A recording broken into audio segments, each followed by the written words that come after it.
Well, I mean, at least compared to my last Logitech review, the one of the Logitech G Pro, where I couldn't stop gushing about for about 10 minutes of how pretty much damn near perfect it is, this review will be noticeably shorter, just because I think with the K600 that's just not the case, and that's why I brought you one, in my opinion, better and one cheaper alternative. But let's actually start off with the K600 and tell you the good stuff. First of all, build quality and weight are absolutely fine, mostly out of plastic. It feels good, but it is made, especially designed for smart TV use and home theater use, and here it brings some nice little features along, like for example the cursor, a trackpad here with the buttons, some extra buttons, and obviously the secondary functions.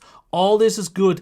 Now where's my problem? Well, it starts off with the price of about $70, and therefore the typing experience, I have to say, is not quite good enough, because first of all, not a whole lot of travel.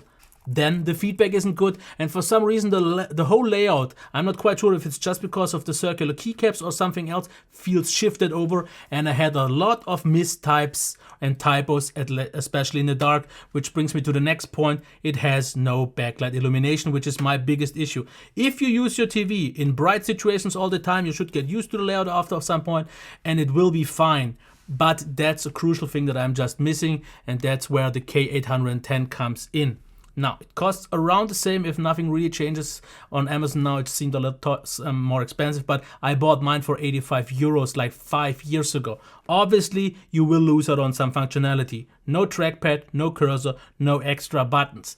But what you therefore get is way better feedback, more travel, and an overall way better typing experience. And then, in my opinion, the even more so important part, you get backlight.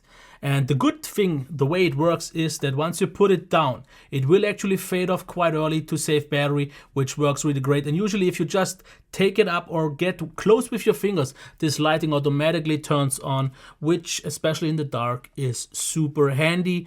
And it also feels better because it's thinner. It's actually easier to take around with you, and due to the metal plate, it just feels a little bit more premium. So I have to say, if typing is your main priority on a TV, then this one.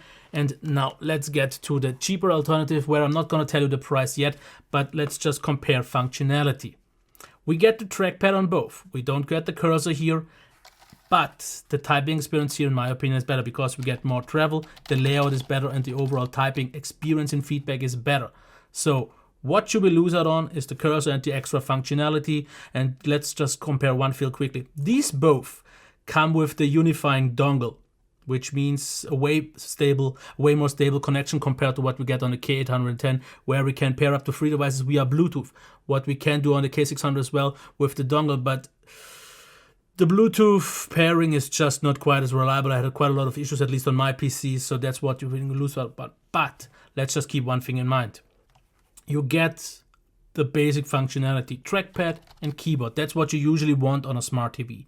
You get that here, but for about a third or fourth of the price. Because this one, the K400 Plus, costs about $20. And I mean, that's pretty much a no-brainer. My brother uses 2 of these in every room for about a few years already now. And I mean, for $20, you can't really go wrong. Yes, it's not built quite as good. It flexes a little bit more. It also uses a battery life and so on.